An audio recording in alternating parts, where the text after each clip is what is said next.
Estamos empezando este seminario que tiene 3 módulos. Este es el primero, la apertura, y va a tener 2 más. Después Adriana o yo les vamos a pasar las fechas de los 2 módulos siguientes. La idea es profundizar un poco más en varios temas que para nosotros son muy importantes. Uno es la formación interna de nuestros cuadros dirigentes de conducción y delegados sobre la problemática de género, y la otra, analizar los protocolos que hemos votado en la última asamblea provincial. Así que este trabajo de hoy va a tener 2 instancias. La primera instancia va a ser una instancia donde Estela va a exponer, va a hacer un poquito de historia, va a hablar de los problemas que tenemos y de los debates que tenemos. Y luego vamos a trabajar sobre una introducción sobre los protocolos de género que hemos votado, tanto a nivel nacional en la CTA como en CETERA, en el último congreso de CETERA, y como en ANSAFE en la última asamblea provincial. Esto es muy importante porque nos da un marco para trabajar, pero también porque en algunos lugares hemos visto que se trabaja muy seriamente y en otras de forma muy artesanal, porque hace falta formación. Y es muy importante. Quiero agradecer la presencia de los compañeros varones que están acá, porque acá hay compañeros varones de las distintas conducciones de nuestras seccionales y de nuestra agrupación en todo el territorio provincial. Es muy importante porque no solamente somos las mujeres las que nos tenemos que formar sobre los temas vinculados a la problemática de género, porque estos temas llegan al sindicato todos los días, y tenemos que tener la formación adecuada para abordar esta temática en toda la provincia. Lo otro es contarles que ustedes saben, yo estuve la semana pasada en República Dominicana, por lo menos la mayoría sabe, en un encuentro de la Internacional de la Educación para América Latina, porque así como lo estamos haciendo acá en Argentina, hay un compromiso muy fuerte de la Internacional de la Educación de sostener, de fomentar y de aumentar la participación de las mujeres en nuestros sindicatos. En la mayoría de los sindicatos, el 80% de las compañeras docentes son mujeres, en la mayoría de los sindicatos de todo el mundo. Pero en muchísimos lugares la mayoría de los cuadros de dirección están ocupados por hombres. Entonces tiene que haber sobre esto una problematización, un debate y un fortalecimiento y un sostenimiento. Nosotros hemos crecido tanto en la CTA a nivel provincial como a nivel nacional. Hemos crecido muchísimo en CETERA, que tiene una historia de dirigentes mujeres, y hemos crecido mucho aquí en Santa Fe a nivel provincial. Por primera vez en la historia hay 3 mujeres en la conducción provincial, único sindicato en el país que tiene 3 mujeres en la conducción provincial. Pero también hemos visto crecer a mujeres en nuestras delegaciones y en nuestras listas en los departamentos. En la mayoría de las listas hubo paridad, que es algo a lo que tendimos y nos fijamos como meta, y también hubo un gran crecimiento de delegadas seccionales mujeres que conducen los departamentos de nuestra provincia. Ahora, la pregunta es, ¿con esto alcanza? No, con esto no alcanza. Necesitamos que tanto hombres como mujeres se formen en estas problemáticas para poder tomarlas como tantas cuestiones que nosotros tomamos siempre en el sindicato. Las distintas violencias, la situación de nuestras niñas, niños y jóvenes, la problemática de la violencia de género, que aunque los que estamos acá lo sabemos, para la sociedad no es muy común que una maestra sea golpeada por su marido, su pareja, su novio, pero nosotras sabemos, porque además lo vemos todos los días, cómo eso sucede, cómo eso se esconde, cómo eso se calla, cómo eso duele, sin que uno tenga posibilidad en muchos casos de hablarlo. Lo hemos visto en toda la provincia y a partir de conquistar en la paritaria la licencia por violencia de género, que fue una conquista paritaria maravillosa que la CETERA impulsó en todo el país, que primero lo consiguieron las compañeras y compañeros de Chubut, ATECH, segundo Santa Fe, y de ahí en adelante vino La Pampa, y así cada uno de los sindicatos fue consiguiendo un logro paritario que muchas veces se minimiza. Nosotros tenemos que visibilizarlo. Es más, diría que hay pocos países en el mundo que esta conquista es una conquista de las trabajadoras. Hay muchos lugares en el mundo donde esto no existe. El otro día hablábamos de esto en República Dominicana. En República Dominicana nos juntamos. Ustedes saben que la Internacional de la Educación en América Latina está dividida en 3 regiones. La región de América del Sur, de la que nosotros somos parte, el encuentro se hizo el año pasado en CETERA. La región andina, donde está Perú, Bolivia, se hizo el año pasado. Y este año la única que faltaba era la región centroamericana y Panamá, que así se llama, donde estuvieron los compañeros y las compañeras. Ahí estuvimos con Fátima da Silva, que todas ustedes, la mayoría de ustedes la conocen. Les mando un abrazo grande. Yo le conté que íbamos a hacer esta actividad y les mando un saludo muy grande. Y con Berti Rodríguez, el secretario general de la IAL, Hugo Yasky es el presidente, Fátima Silva es la vicepresidenta y Converti Rodríguez es el secretario general. Allí lo que pude observar, le comentaba antes a Estela, con muchísima alegría, es cómo avanzamos en Centroamérica. Ustedes saben que Centroamérica es un país, es una región muy machista. Cuando nosotros empezamos a hacer estos encuentros, los varones no dejaban a las mujeres ir a las reuniones, o sea, a ese nivel, al punto que iban muy poquitas. Y en este encuentro tuvimos una representación de todas las mujeres de la región, después de un trabajo sostenido y además con una fuertísima participación. Con lo cual para nosotros es un orgullo que nuestra internacional, que preside nuestro compañero Hugo Yasky, y cuya vicepresidenta es Fátima, después de un largo trabajo sostenido, haya multiplicado la cantidad de mujeres y también haya fortalecido ese trabajo. Eso es lo que nosotros vemos en cada pueblo y en cada ciudad.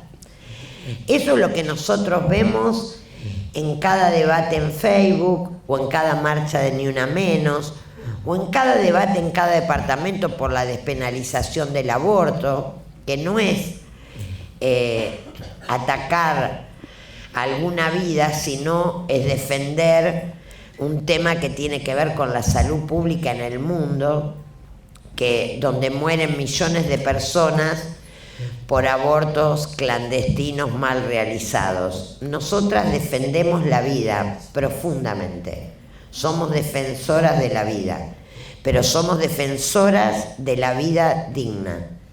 Y en ese sentido no rehuimos ningún debate y es muy importante que nosotras lo fortalezcamos.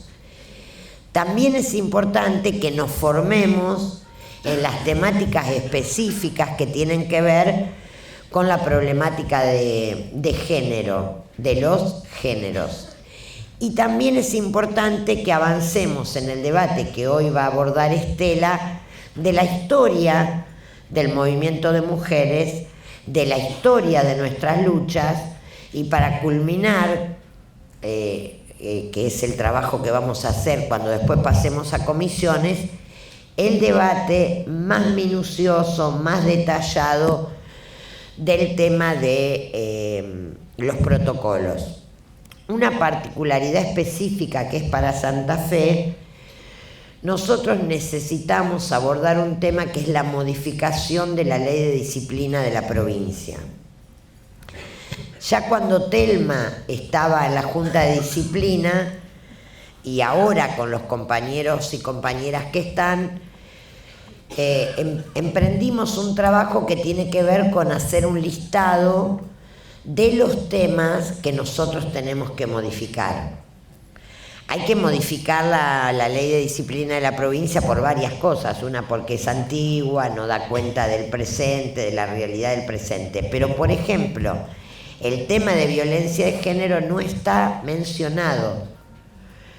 Y nosotros vamos a tener que abordarlo para que el protocolo, yo algo de esto dije en la asamblea, pero como sé que acá, los que están acá, no todos estuvieron en la asamblea, ni todas, decir que es parte de una tarea que nosotros vamos a comenzar la próxima semana en comisión directiva. Va a haber un equipo específico que junto con nuestros abogados aborde la temática y vamos a estar trabajando en ese sentido, porque tenemos que hacer una ley más moderna que dé cuenta de este presente y también que no colisione con los temas que nosotros vamos a tratar vinculados a los protocolos. Así que esto es para la apertura. Yo les quiero agradecer, porque sé que es un gran esfuerzo, un día de semana, dejar las tareas habituales del departamento, de la escuela, para poder venir aquí a formarse, pero el desafío que nos queda es volver a nuestro departamento y esto multiplicarlo.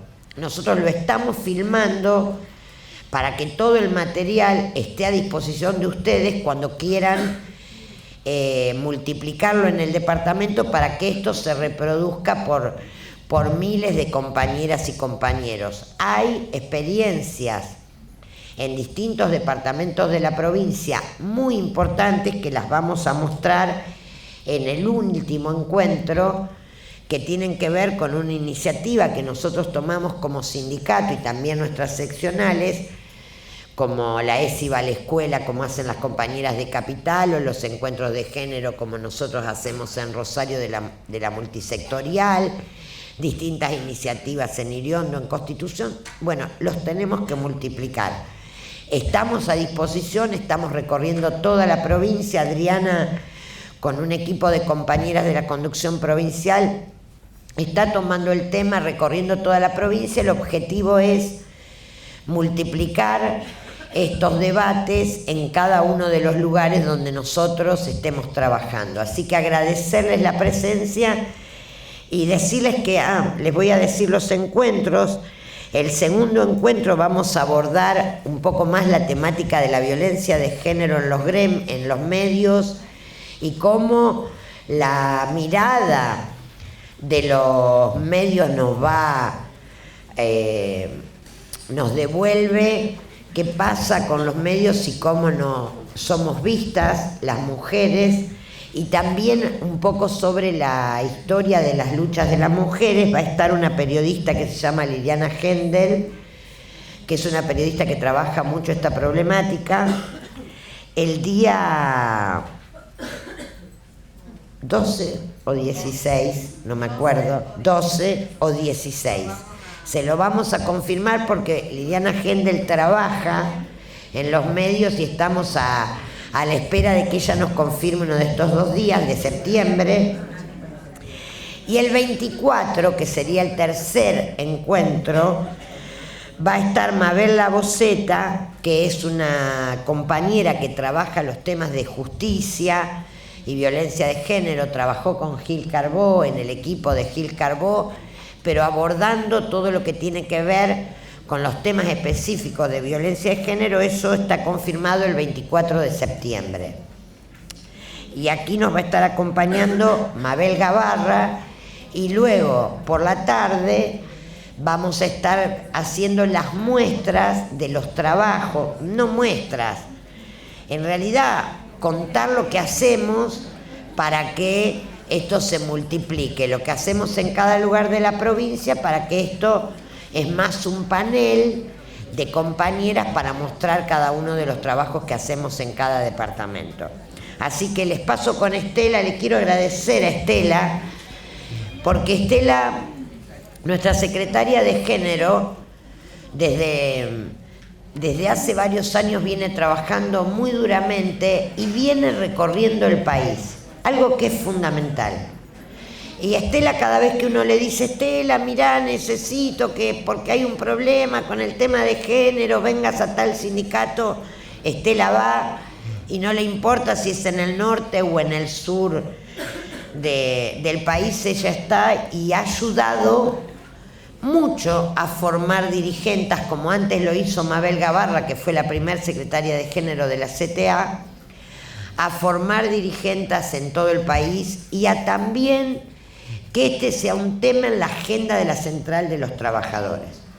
Que este sea un tema no de las mujeres, sino sea un tema de la Mesa Nacional de la CTA. Al punto que el protocolo de género, después de haber trabajado durante mucho tiempo, fue abordado con mucho debate para nuestra alegría en la Mesa Nacional de la CTA, como fue también abordado en el Congreso de CETERA y en la Asamblea Provincial nuestra. Muchísimas gracias a todos, muchísimas gracias a todas por estar presentes y a reproducir esto y a seguir trabajando en cada lugar de la provincia.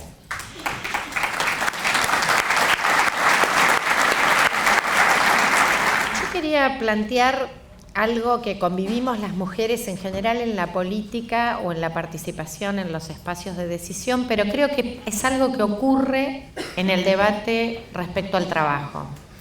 También, que siempre se convive con una y cierta idea de recién llegadas, que parece que las mujeres no estábamos ahí y hace poco, ¿no? Entonces estamos aprendiendo.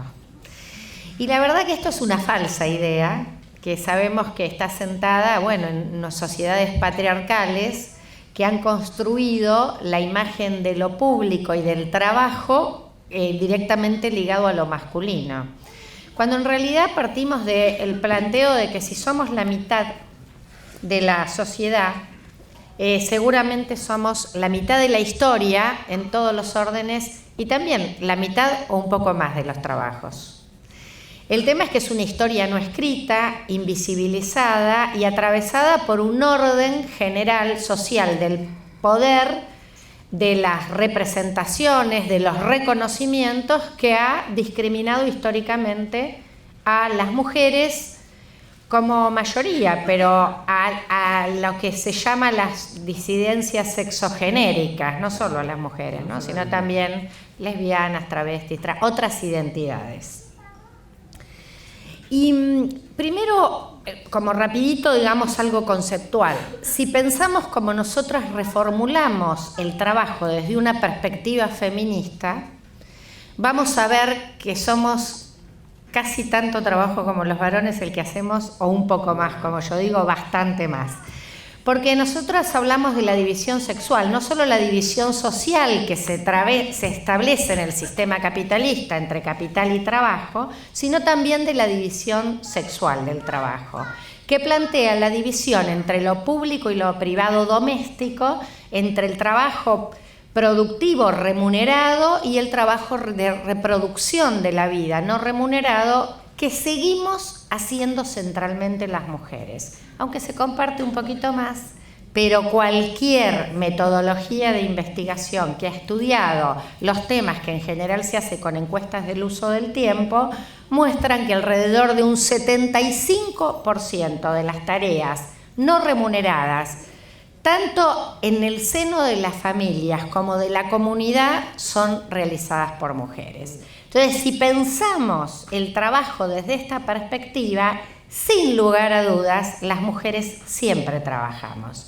Y la identidad de mujeres como trabajadoras es una identidad que necesitamos reconstruir. Ha sido en la historia de la lucha docente un debate muy interesante. para construir la identidad de sujeto, de sujeta trabajadora, ¿no? Porque era vocacional. ¿Cómo es? Los trabajos que hacemos las mujeres son vocaciones, ¿no?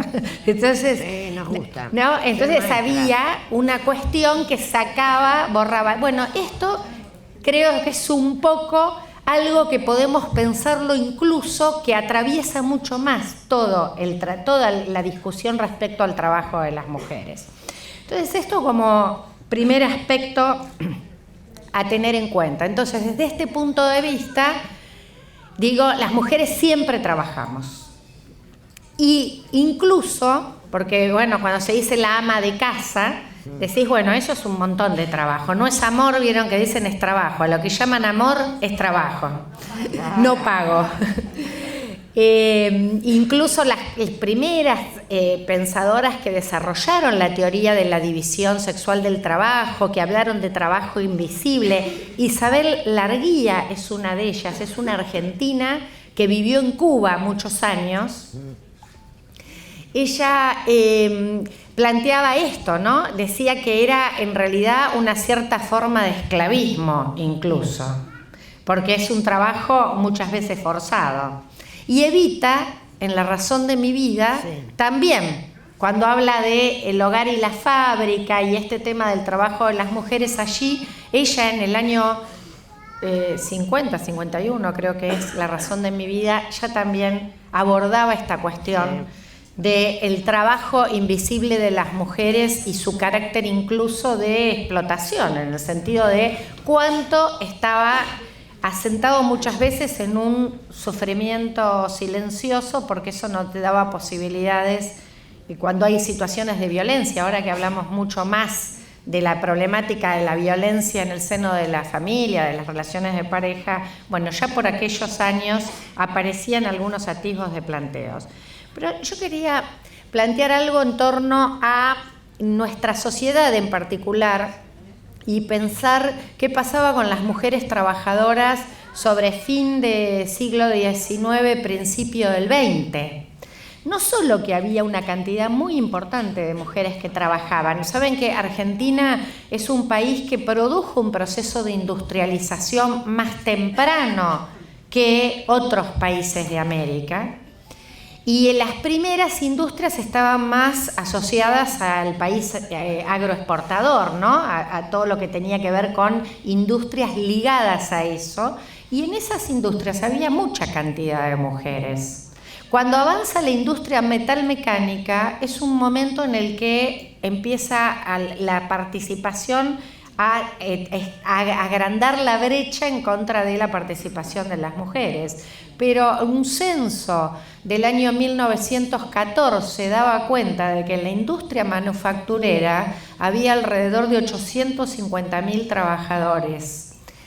340.000 eran mujeres. Es una proporción donde actualmente estamos lejísimos en la industria manufacturera que sea así.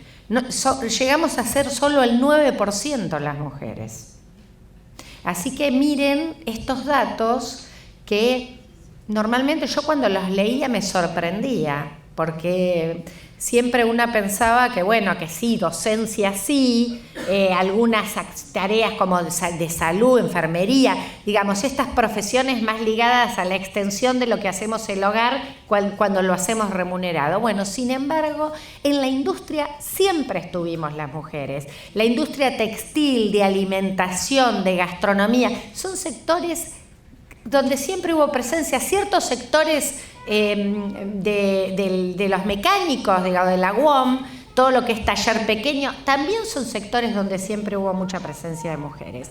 Bueno, y ustedes saben que además la migración en Argentina nos trajo también un sindicalismo muy temprano, muy combativo, que tuvo que ver con el anarquismo, con el socialismo, con el comunismo. Y allí aparecían organizaciones de mujeres, porque un poco lo que más conocemos son las sufragistas, ¿no? Y nos han contado un poco más la historia de las mujeres, las abogadas, las primeras profesionales mujeres que hubo, que luchaban por derechos civiles, por derechos políticos, y siempre aparecía menos desarrollado lo que ha tenido que ver con una identidad, una lucha de mujeres incluso que se identificaban como feministas y con una perspectiva muy clasista. Había en el movimiento sindical primario, ese que empezaba a organizarse en la Argentina, mujeres habían organizado, por ejemplo, la Unión Gremial Femenina. Y esta organización, la primera Unión General del Trabajo, que se conforma en el año 1903, tiene una mujer en su conducción. Las fundadoras de ANSAFE son mujeres. Son mujeres. Las fundadoras de ANSAFE, me recuerda Sonia, son mujeres. ¿Y por qué año se fundó ANSAFE? 1928. 1928. Bueno, Dos españolas anarquistas. Cecilia Baldovino estuvo, miren ahora, todavía sigue siendo bastante difícil mujeres en la Confederación General del Trabajo, sí. Y allí había mujeres y tenían, por ejemplo, las anarquistas, La Voz de las Mujeres se llamaba el periódico, sí. Que el lema, la bajada del periódico, era ni Dios, ni patrón, ni marido.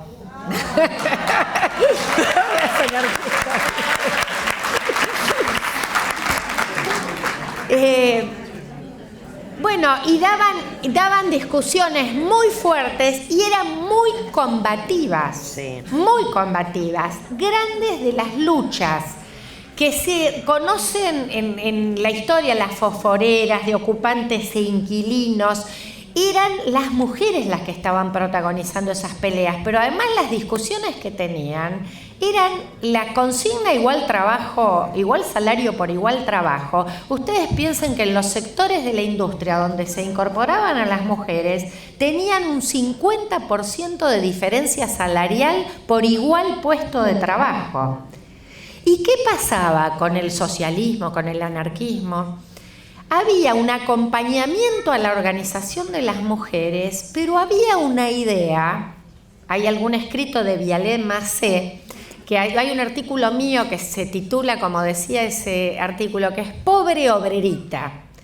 Entonces eran muy socialistas, pero seguían sosteniendo que el lugar de la mujer era la casa y cuidar la familia, y se estaban viendo obligadas a tener que salir a ese lugar insalubre, ajeno, maltratador. Pero además, porque también aparece una tensión que se producía ya intraclase, no con la clase dominante, que era la competencia de las mujeres por el puesto de trabajo. Y además porque te tiraban el salario para abajo, porque para los patrones contratar mujeres era un 50% menos. Entonces había tensiones muy interesantes para seguir en los debates que se daban en el propio movimiento sindical, a donde había una posición que por un lado seguía pensando que el lugar de la mujer fundamental era el hogar y que complementariamente tenía que estar en el trabajo remunerado, pero además aparecía esta tensión con el debate respecto a las brechas salariales. Así que la pelea igual salario, igual trabajo eran reclamos fundamentales de estos colectivos de mujeres organizadas. Yo le decía que hubo luchas históricas de las mujeres, muy aguerridas. Hubo en la de ocupantes inquilinos, creo que es del año 1907, hubo una represión enorme, la que se conoció como la marcha de las escobas, ¿no? Salían con las escobas las mujeres como, ¿no? Y las reprimieron y hubo asesinatos. Bueno, vieron que la oligarquía y el poder siempre, la criminalización y la represión es un elemento que en las distintas etapas de la historia y con distintos niveles de crueldad repite. Y saben que se hizo una movilización a Chacarita como un acto político del entierro de los trabajadores y las trabajadoras que habían asesinado. Y la decisión política, y algunas fotos de época, fue que marcharan las mujeres adelante, porque habían sido las protagonistas de esa lucha, ¿no? Así que es una historia que creo que nos debemos un compromiso, nosotras y nosotros, de recuperarlas federalmente, lo que Sonia me decía de ANSAFE. Bueno, esto se replica en todos y cada uno de los lugares de la Argentina, y creo que nosotros nos tenemos que dar la tarea como movimiento sindical de escribir esta historia, de tomarlo en todos los lugares del país y de ponerles nombre y apellido. Nos cuesta encontrar, son en general líderes anónimas, porque conocemos a los varones, y ahora voy a ir un poco más adelante en alguno de los otros de los hitos y van a ver ustedes hasta qué punto se oculta el liderazgo y el protagonismo de las mujeres trabajadoras sindicalistas. Otro momento, otro aspecto que yo quería compartir con ustedes, y algo que tiene que ver, por un lado, con tanta presencia de liderazgos de mujeres sindicales con algo de lo significativo del movimiento sindical de la Argentina, que es un movimiento sindical que te dicen en el mundo, no hay tantos países donde haya niveles de sindicalización tan altos como los que hay en la Argentina. Y un movimiento sindical que ha demostrado en estos 3 años y medio de pesadilla macrista la fuerza para resistir a todos los embates que el neoliberalismo ha hecho, especialmente al trabajo y a la dirigencia sindical. Lo hemos vivido en carne propia de nuestra dirigencia. Y tiene que ver con este modelo que pasa de aquel principio de siglo, que era un sindicalismo más ligado a las identidades partidarias. Eso sigue pasando mucho en Chile, ¿no? Es un sindicalismo en la mayoría de los países que es por partidos, cómo se organiza, a la transformación que se produce a partir del peronismo. Que allí la organización fundamental es a partir de las ramas de actividad, y ya empieza la clase trabajadora, además de adscribir mayoritariamente a la identidad peronista, a no tener el peso en la organización, la identidad partidaria del socialismo, el radicalismo, el comunismo. Y a otra característica más, que es la democracia de base, digamos. Nuestro sindicalismo no solo tiene la representación por sindicato de primer grado y organizaciones de segundo y tercer grado, sino que además tenemos los cuerpos de delegados y las comisiones internas. Y esa democracia de base ha sido un lugar donde siempre tuvo una enorme presencia femenina. Y algo indicador que podemos pensar de esto, sino que miren ustedes que tenemos el movimiento obrero fue un blanco claro de la dictadura militar, que vino a imponer la primera fase de neoliberalismo en la Argentina. Y el 30% de los desaparecidos en la Argentina son mujeres. En un periodo que, si pensamos, el protagonismo político más fuerte lo podemos ver post-dictadura de las mujeres. Sin embargo, muchas eran dirigentes trabajadoras o delegadas o de cuerpos enteros que habían desaparecido. ¿Qué pasaba con esto? Se estaba en los cuerpos de la democracia más directa, pero había una gigantesca resistencia implícita y explícita para que no se llegue a las conducciones sindicales. En sectores terriblemente feminizados, como el textil, como con 70% de trabajadoras, 80% de trabajadoras, las conducciones eran casi unánimes masculinas. Y quería poner un ejemplo, aunque voy a volver un poquito a comentar algo de Eva, pero les quería poner un ejemplo, porque estuvimos ahora con la conmemoración de los 50 años del Cordobazo. Y pasó algo que a mí me impactó mucho, porque empezaron las compañeras del movimiento sindical de Córdoba, pero también historiadoras feministas, a buscar la historia de las mujeres en el Cordobazo. Que no hay nada escrito. Que ahora, recién se empezó a escribir ahora la historia de las mujeres en el Cordobazo. Y ustedes saben que hay una foto, miren, la iba a traer para mostrarla, porque impacta mostrarla. La foto del Cordobazo que todos conocemos. donde está Tosco, Atilio López, ¿no? Los 3, 4 dirigentes así en la marcha, que los vemos siempre en esa marcha que se ve atrás cuando está empezando ese momento tan importante del Cordobazo. Bueno, cuando corres la cámara y ves la foto completa que la encontró una de las historiadoras en el archivo, la mitad de esa cabecera de la marcha eran mujeres. Estaba acercado el foco y mostraban solo la mitad de la columna que eran los varones. Nosotras sabemos muy bien lo que significa el debate de una cabecera de columna. No se improvisa eso.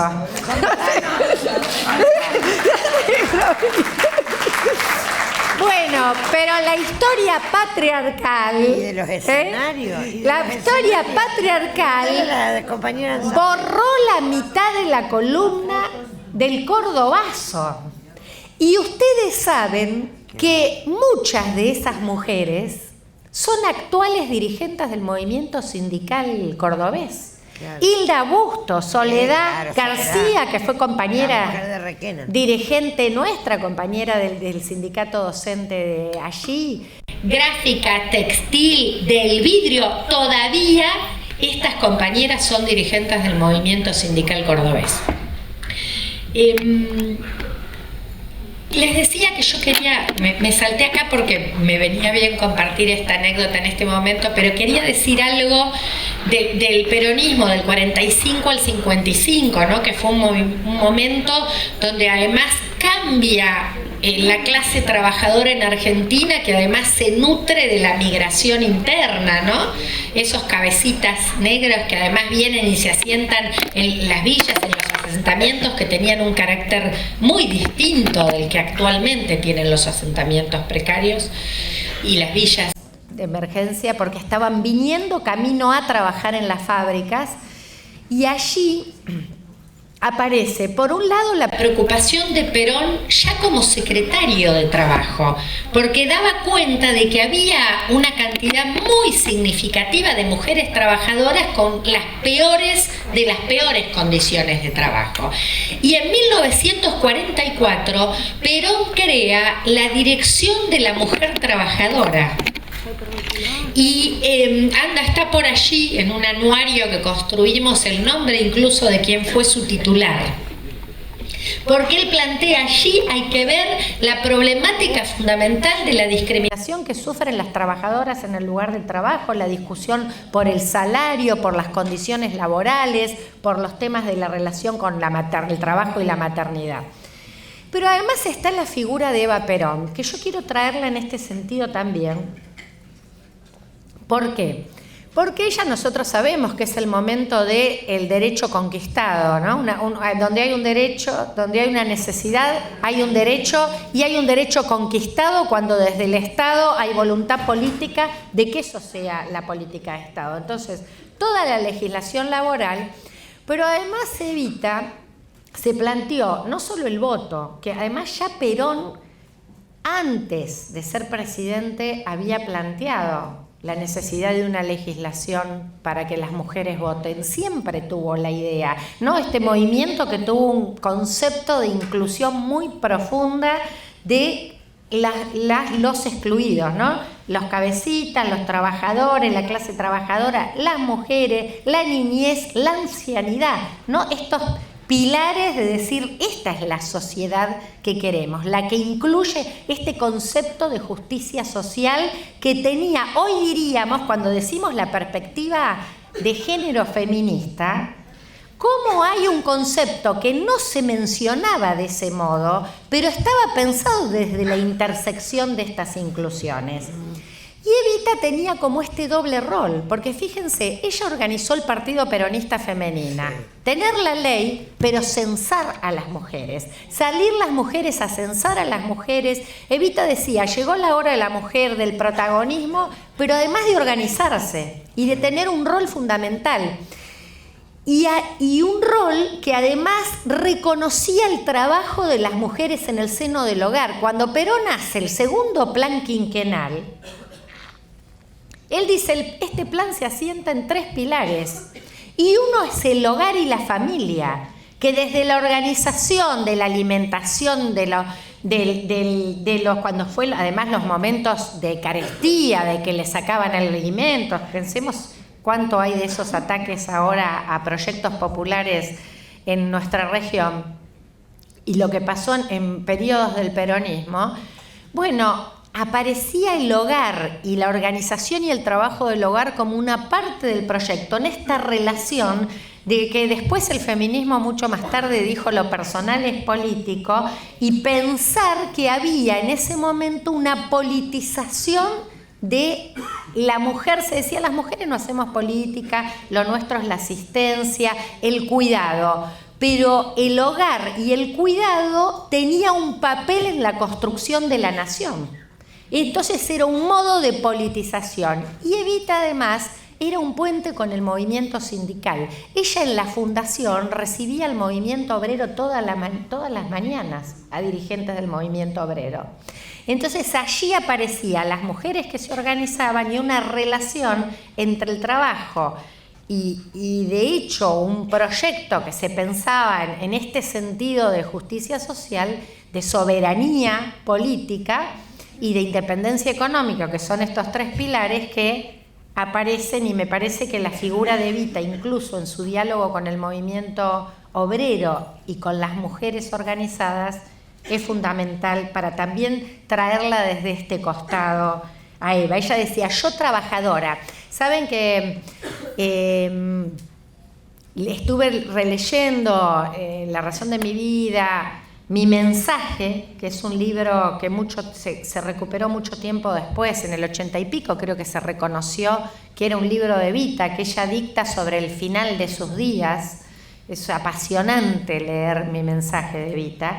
Y se discutió la autoría. Se discutía la autoría hasta que demostraron que efectivamente, además, escuchás los discursos de Evita y lees Mi mensaje y está clarísimo, ¿no? Y los discursos de ellas, y saben que es muy impactante la interpelación directa que hace a las mujeres como sujeto. Ella en general no usaba el genérico. Hablaba de los grasitas, los trabajadores, las mujeres de mi patria. Digamos, estaba subjetivando en ese proceso, ella estaba construyendo un sujeto, una apelación subjetivante de las mujeres como protagonistas de ese momento histórico y de ese proyecto político. Y lo dice, es llamativo como además lo enuncia en sus escritos y en su discurso.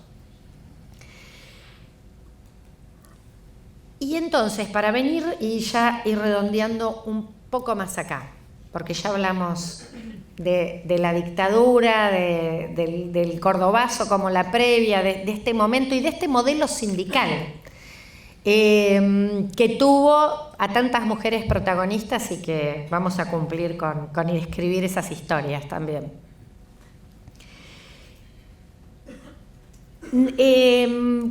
Hay un cambio en Argentina completamente significativo, digamos, siempre, ¿no? Creo que cuando nosotros, cualquier tema que hablamos en el país, siempre tenemos como bisagra la dictadura del 76, ¿no? Ese es como ese momento del terrorismo de Estado, nos marca un momento bisagra de todos nuestros procesos históricos. Y ese es también un momento bisagra en relación a cómo se completa la feminización de la política, ¿no? De una sociedad como la Argentina, que siempre ha sido muy politizada, pero que cobra como mucho más fuerza. Y creo que hay algo del orden de lo que significó en la realidad, pero sobre todo de lo que nos trajo como cultura en lo simbólico, y que tuvo que ver con las madres y las abuelas de Plaza de Mayo, ¿no? Como centro de la resistencia en el momento donde era imposible levantar la voz. Y en ese momento, ¿qué hacen? Tanto lo hemos dicho, ¿no? Y tanto las reconocemos y hablamos de ellas, que se produce este fenómeno que es el de la politización de la maternidad, ¿no? Porque ellas dicen, ¿por qué pudimos ir a la plaza? Porque ellas mismas, cuando decía, bueno, en el reconocimiento de nuestros compañeros padres, los padres que se quedaban, es que ellas les decían, miren, ustedes corren más peligro. Vamos nosotros porque somos las madres, ¿qué van a decir? Unas madres desgarradas, pobrecitas, que pedían por su buenito hijo, ¿no? Porque ellas primero no decían que sus hijos eran militantes políticos, sino que decían, no, es un buen chico, es trabajador, es estudiante. Y eran todo eso, además de militantes. Eran todo eso, además de militantes. Pero ellas necesitaban pedir que los dejen, que los liberen. Sabemos lo que era la palabra política o participación, era una palabra prohibida, ¿no? Por algo será, ¿no? Responsable, ¿se acuerdan esa publicidad que te ponía el sello, eras responsable?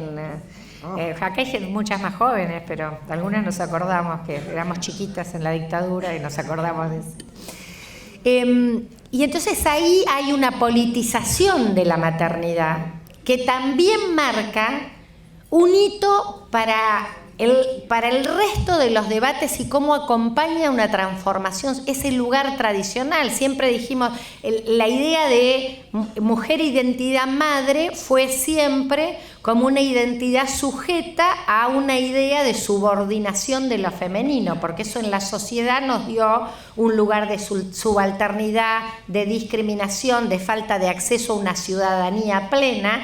Bueno, y ahí aparece esta politización de la maternidad que subvierte el orden de decir, yo ya no soy madre solo de mi hijo, soy la madre de todas y de todos, y en la búsqueda del hijo estuvo una resistencia histórica a la peor dictadura más sangrienta, un acto de la más fuerte política, ¿no? Cuando pensamos en cómo lo leemos. Y a mí me gusta además una expresión que siempre usan muchas de las madres, que ellas, digo, además subvirtieron, ¿viste? Que decía que eran hijos de subversivo, porque hablaban de la subversión. Bueno, dignas madres de esos hijos subvertían también el orden de la biología, porque ellas dicen, nos parieron nuestros hijos. Es hermoso eso. Y eso es poético y político, ¿no? Nos parieron nuestros hijos. En esta maternidad política, que deja de ser individual y que deja de ser en las puertas encerradas de la casa para ser la de la plaza, la de la marcha, la de la ronda, la que resiste. Y a partir de eso, todo el tiempo que viene, digo, y ni hablar que cada vez es más la participación de las mujeres en el mercado laboral, entonces cada vez estamos más presentes en los sindicatos y ya viene el debate por las medidas de acción afirmativa respecto a nuestra participación en las conducciones. Sí. Porque ahí tenemos que ver resistencias con las que todavía seguimos conviviendo. Nosotros estamos ahora con el debate en torno a la paridad, ¿no? Decimos, bueno, en la política estas elecciones fueron las primeras elecciones que hubo en todas las listas legislativas paridad, por ley. Bueno, en nuestros sindicatos tenemos desde el año 2003 la ley de cupo. La CTA en el año 2000 por estatuto definió un cupo mínimo del 20%, cuando creó las secretarías de género. Pero la ley de cupo sindical es del año 2003. Pero fíjense una cosa, a nivel de sindicato de base cada vez se cumplió más. Y particularmente yo creo que otra vez hubo un cambio de nuestra clase trabajadora muy fuerte en el periodo 2003-2015, porque los nuevos 5 o 6 millones de puestos de trabajo formales fueron jóvenes y mujeres.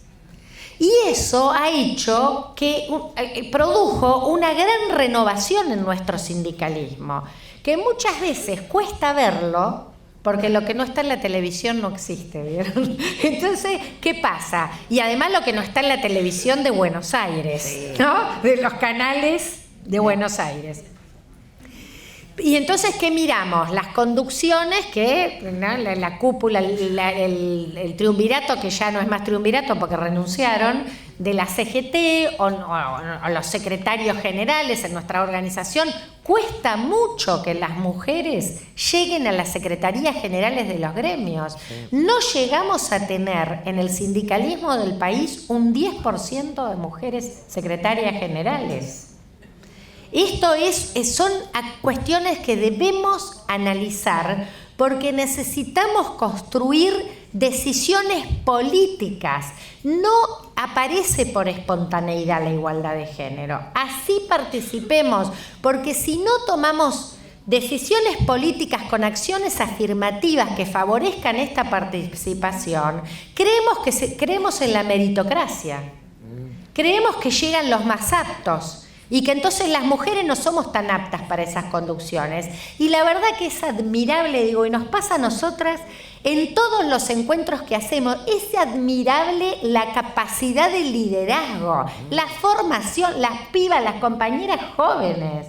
A mí me encanta escucharlas, porque la verdad que ya desde 20 y pico, 30 años, una capacidad de oratoria, algo que a otras nos costó muchísimo. Poder hablar en un plenario con varones a las que tenemos más de 50, nos costaba horrores, temblábamos la primera vez que hablábamos. Bueno, no hace tantos años de que se está transformando esta realidad. Y hoy el sindicalismo tiene ese desafío. ¿Y saben por qué además? Lo tenemos, y yo voy a cerrar con esto como para que podamos hacer un intercambio de esta parte. Tenemos este desafío porque hemos tenido un protagonismo, yo les decía recién, ¿no? Y ustedes más vale, lo saben porque han sido parte de ese protagonismo de resistencia al neoliberalismo, ¿no? Somos un sector cuando la política, cuando gana Macri, la política quedó como te quedas después de una derrota, ¿no? Fragmentada, dividida, desconcertada.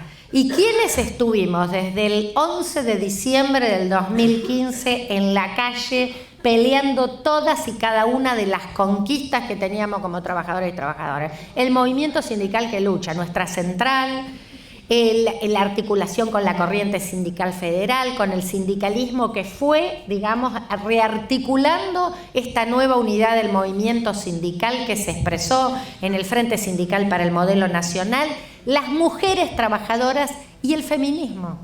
El movimiento de mujeres que ha dado peleas no solo de defensiva, sino de ofensiva para ampliar derechos como fue la marea verde por el aborto legal, seguro y gratuito en junio y en agosto en el Congreso Nacional.